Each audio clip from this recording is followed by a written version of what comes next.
Le programme sur les données environnementales côtières de référence est une initiative de Pêche et Océans Canada visant à caractériser l'état actuel de l'écosystème et des principaux ports de navigation du Canada où le trafic maritime est élevé ou en augmentation. Le programme fournit des fonds aux scientifiques de Pêche et Océans Canada et aux groupes communautaires tels que les Premières Nations et les ONGE pour recueillir ces données de référence dans les domaines d'intérêt de tous ces groupes individuels.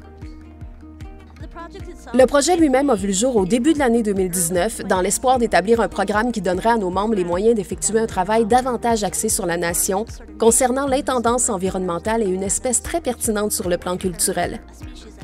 Dans le cas présent, il s'agit de l'eulacane. Je m'appelle Ruby Baird et je suis membre de la Première Nation Tsawwassen. Je suis également pêcheuse dans la communauté. J'ai commencé à pêcher à l'âge de 14 ans et, à 17 ans, j'exploitais mon propre bateau. Je suis tout de suite tombée amoureuse de l'eau. Je suis tombée amoureuse de la pêche et du dur labeur qui l'accompagne. Je reçois beaucoup de réactions positives de la part des gens concernant ce que je fais en tant que femme et pêcheuse. Je suis sur l'eau tous les jours de la semaine. J'adore ça et je ne peux pas m'imaginer faire autre chose. Le projet lui-même comportait deux volets principaux. Le premier était un volet sur la migration, c'est-à-dire que nous suivions les migrations réelles de l'eulacane en amont de la rivière. Le deuxième volet portait sur la préférence de l'habitat pour le frai. La compréhension des préférences en matière de frayère sera cruciale à l'avenir pour protéger l'espèce. Je suis également technicienne sur le terrain et je mène des études sur les poissons.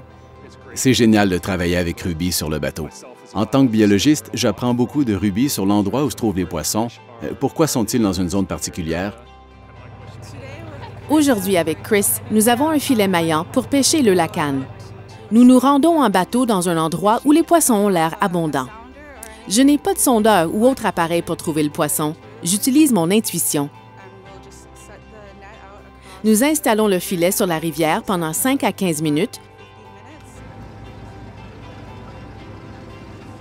puis nous le remontons et je retire délicatement les poissons du filet pour m'assurer qu'ils sont vivants et en bonne santé. Finalement, je les dépose dans un seau et je les remets à Chris. Avant de marquer les poissons, nous en consignons la longueur et le poids et nous déterminons également le sexe. Ensuite, nous implantons l'étiquette dans le poisson.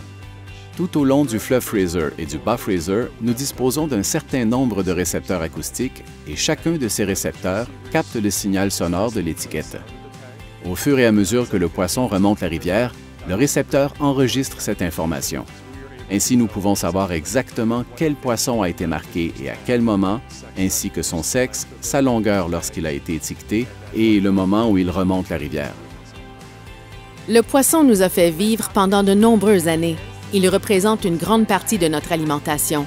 Je peux manger du poisson au déjeuner, au dîner et au souper sans problème. Le fait que les chiffres soient si bas est effrayant. Je suis inquiète et je pense que beaucoup de nos concitoyens le sont aussi. En tant qu'Autochtones, nous pensons aux 7 générations à venir et à la nécessité de favoriser une meilleure compréhension de l'importance de ces ressources. Il ne s'agit pas seulement de pêcher, mais aussi de prendre activement soin de ces ressources afin de les protéger pour les générations futures.